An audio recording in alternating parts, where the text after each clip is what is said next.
नमस्कार, मैं हूं दिव्या। रूबरू बिहार पर आज दिन भर की बड़ी खबरों में आपका स्वागत है। चलिए जानते हैं देश और प्रदेश के अब तक की बड़ी खबरों को। बिहार शिक्षा विभाग के अपर मुख्य सचिव के पाठक के खिलाफ परिवाद दायर कराया गया है। यह परिवाद मुजफ्फरपुर स्थित कोर्ट में दर्ज कराई गई है। दरअसल बिहार के शिक्षकों को अपशब्द कहने का विवाद थमने का नाम नहीं ले रहा है। इसी बीच गुरुवार को मुजफ्फरपुर के मुख्य न्यायिक दंडाधिकारी के न्यायालय में के पाठक के खिलाफ अधिवक्ता विनोद कुमार की तरफ से मुकदमा दर्ज करवाया गया है। प्रधानमंत्री नरेंद्र मोदी के मिशन के मुताबिक भारत रक्षा क्षेत्र में लगातार आत्मनिर्भर बनने की ओर अग्रसर है। बुधवार की मीटिंग में हुई डील काफी अहम मानी जा रही है। ब्रह्मोस एरोस्पेस और रक्षा मंत्रालय के बीच 20,000 करोड़ का अहम करार हुआ है। सुरक्षा मामलों की कैबिनेट समिति ने 200 ब्रह्मोस मिसाइल की खरीद को मंजूरी दी है। बिहार की राजधानी पटना से एक बड़ी खबर सामने आ रही है, जहां ईडी की टीम ने रेड मारी है। मिली जानकारी के अनुसार बिहार प्रीमियर लीग के वर्तमान संयोजक ओम प्रकाश तिवारी के कदम कुआं थाना क्षेत्र के लोहानीपुर विद्यावांसिनी स्ट्रीट अपार्टमेंट के ग्राउंड फ्लोर स्थित कार्यालय में कागजातों को खंगालने में जुटी है। सूत्रों के हवाले से मिली जानकारी के अनुसार नगर निगम में अस्तित्व नाम की कंपनी बनाकर फर्जी तरीके से लाखों रुपए उगाही का आरोप है।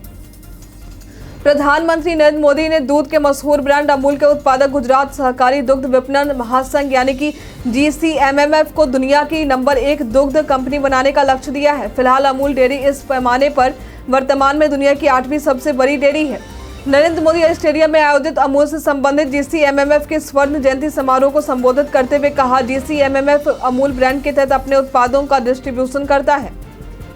IPL 2024 शुरू होने से पहले एक बड़ा अपडेट सामने आया है। भारत के स्टार तेज गेंदबाज मोहम्मद शामी IPL से बाहर हो गए हैं। उनके बाएं टखने में चोट लगी हुई है। शामी को इसके लिए ब्रिटेन में सर्जरी की आवश्यकता होगी। समाचार एजेंसी PTI को BCCI सूत्र ने इस बात की जानकारी दी है। 21 फरवरी को खनौरी बॉर्डर पर एक किसान की कथित गोलीबारी में मौत के बाद किसान नेताओं ने दिल्ली कूच को 2 दिन के लिए स्थगित कर दिया है। इसके देखते हुए हरियाणा के 7 जिलों में 23 फरवरी तक इंटरनेट पर प्रतिबंध बढ़ा दिया गया है। ये प्रतिबंध राज्य सरकार ने लगाया है। इसमें अंबाला, कुरुक्षेत्र, कैथल, जिंद, हिसार, फतेहाबाद और सिरसा शामिल है। उत्तर बिहार में आने वाले दिनों में रेलवे गुमटी बंद होने के कारण लगने वाले जाम से लोगों को मुक्ति मिलने वाली है। प्रधानमंत्री नरेंद्र मोदी आगामी 26 फरवरी को समस्तीपुर रेलवे मंडल के 18 और सोनपुर रेलवे मंडल के 2 स्थानों पर रोड ओवर ब्रिज और रोड अंडर ब्रिज का दिल्ली से ऑनलाइन शिलान्यास करेंगे। टीम इंडिया के स्टार तेज गेंदबाज जसप्रीत बुमराह इंग्लैंड के खिलाफ रांची में चौथा टेस्ट मैच खेलना चाहते थे, लेकिन टीम मैनेजमेंट के वर्कलोड मैनेज करने के लिए जसप्रीत बुमराह को आराम देने का फैसला किया है। अंग्रेजी अखबार हिंदुस्तान टाइम्स की रिपोर्ट के मुताबिक जसप्रीत बुमराह ने इंग्लैंड के खिलाफ सभी 5 टेस्ट मैच खेलने की इच्छा जताई थी। हालांकि टीम मैनेजमेंट पहले ही तय कर चुका था कि भारत के दोनों मुख्य तेज गेंदबाज जसप्रीत बुमराह और मोहम्मद सिराज सभी 5 टेस्ट नहीं खेलेंगे। जन स्वराज पदयात्रा के सूत्रधार प्रशांत किशोर ने परिवारवाद पर तंज कसते हुए कहा है कि यूथ क्लब के तहत बिहार के 1 लाख ऐसे बच्चों को चुनना है जिनके माता पिता बड़े घर के नहीं हैं, जिनके माता पिता विधायक, मुखिया, सरपंच नहीं है। ऐसे बच्चों को जिन्हें राजनीति में काम करने की क्षमता है, वो राजनीतिक सामाजिक पहचान बनाना चाहते हैं, ऐसे बच्चों को चुना जाए, उन्हें प्रशिक्षित किया जाए।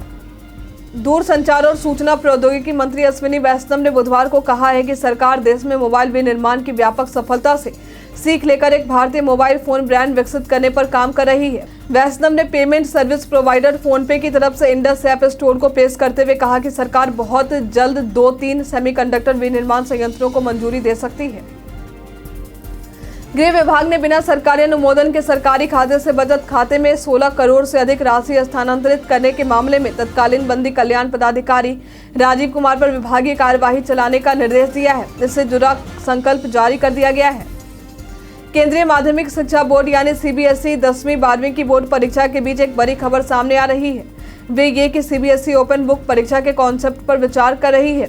इंडियन एक्सप्रेस की खबर के मुताबिक CBSE पिछले साल जारी नए करिकुलम फ्रेमवर्क में उल्लिखित सिफारिशों के अनुरूप कक्षा 9वीं से 12वीं तक के सभी छात्रों के लिए ओपन बुक परीक्षा पर विचार कर रहा है। लोकसभा चुनाव में NDA गठबंधन के सामने उपेंद्र कुशवाहा की पार्टी राष्ट्रीय लोक मोर्चा जहानाबाद समेत 4 सीट की मांग करेगी।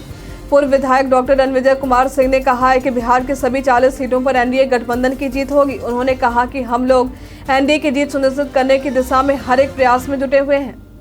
शरद पवार ने प्रधानमंत्री नरेंद्र मोदी पर संसद से अनुपस्थित रहने का आरोप लगाया है। उन्होंने कहा है कि राज्यसभा में जब आम लोगों के मुद्दे पर चर्चा होती है और नीतिगत निर्णय लिए जाते हैं तो वे सिर्फ 20 मिनट के लिए ही आते हैं। इसके अलावा उन्होंने संसद के दरवाजे पर झुकने के PM मोदी के कदम को भी नाटक बताया है।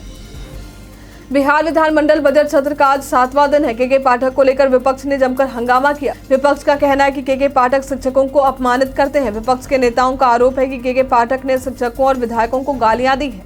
ऐसे में अब इस मामले में बिहार सरकार की पूर्व मुख्यमंत्री राबड़ी देवी ने कहा है कि यहां मुख्यमंत्री के आदेश के बाद ही शिक्षा विभाग के अपर मुख्य सचिव उनका आदेश नहीं मान रहे हैं, वो अपनी मनमर्जी कर रहा है। झारखंड के पूर्व मुख्यमंत्री हेमंत सोरेन को पीएमएलए कोर्ट से गुरुवार को बड़ा झटका लगा है। स्पेशल कोर्ट ने पूर्व मुख्यमंत्री और विधायक हेमंत सोरेन की उस याचिका को खारिज कर दिया है जिसमें उन्होंने बजट सत्र में शामिल होने की अनुमति मांगी थी। हेमंत सोरेन को ईडी ने 31 जनवरी को जमीन घोटाले मामले में गिरफ्तार किया है और वे भी न्यायिक हिरासत में रांची के होटवार जेल में बंद हैं।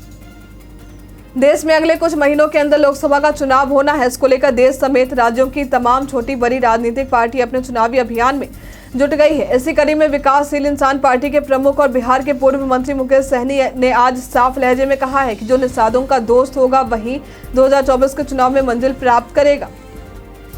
खेलो इंडिया के चौथे संस्करण की शुरुआत के साथ ही गुलमर्ग में हर तरफ snow boarding, alpine skiing, Nordic skiing और स्नो माउंटेनियरिंग सहित विभिन्न शीतकालीन खेल हो रहे हैं। इस बार इन खेलों में केवल ऐसे खेलों का आयोजन किया जा रहा है जो ओलंपिक में होते हैं। इसके पीछे का मकसद भारत से आने वाले ओलंपिक के लिए खिलाड़ी तैयार करना है। समुद्र के रास्ते भारत से श्रीलंका पहुंचने का जो चमत्कार भगवान राम ने करीब 13 लाख साल पहले त्रेता युग में किया था, अब उसे भारत सरकार भी दोहराने की तैयारी में है। हालांकि इस बार समुद्र पर पुल तो नहीं बनाया जाएगा, लेकिन आम लोगों को समंदर के रास्ते श्रीलंका ले जाने की सुविधा जरूर दी जाएगी। इस पर बातचीत करने और संभावनाएं तलाशने के लिए मोदी सरकार ने 3 सदस्यीय दल श्रीलंका भेजा था, जिसने काफी पॉजिटिव रिपोर्ट सौंपे हैं। मांगों के समर्थन में पटना में विरोध प्रदर्शन में शामिल होना शिक्षकों को महंगा पड़ गया है।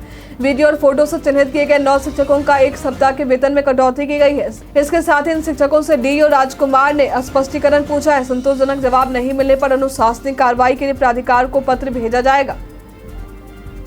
आम आदमी पार्टी एक और जहां पंजाब में अपने दम पर चुनाव लड़ने की तैयारी कर रही, तो वहीं दूसरी ओर दिल्ली में कांग्रेस से गठबंधन का फॉर्मूला फाइनल हो गया है। हालांकि अभी इसका आधिकारिक ऐलान नहीं हुआ है। सूत्रों के मुताबिक दिल्ली में आम आदमी पार्टी ने 4-3 का फॉर्मूला दिया है, यानी 4 सीट पर आम आदमी पार्टी और 3 सीट पर कांग्रेस चुनाव लड़ेगी। हालांकि कांग्रेस 4 सीटों की मांग कर रही है।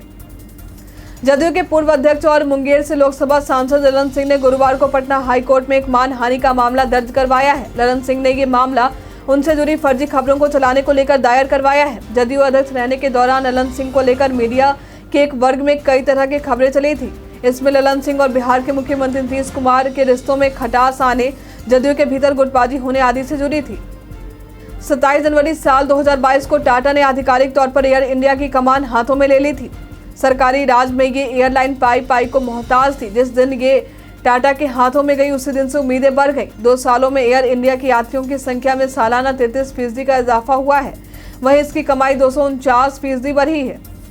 अब बढ़ते हैं आज के सवाल की ओर। आज का सवाल है, शिक्षा विभाग में के पाठक जिस तरह निर्णय ले रहे हैं, क्या ये जमीनी स्तर पर बिहार की शिक्षा में कारगर दिखाई दे रहा? आप अपना जवाब हमें हमारे कमेंट सेक्शन बॉक्स में लिखकर जरूर बताएं। आज के लिए फिलहाल इतना ही। हमारे साथ बने रहने के लिए आपका धन्यवाद।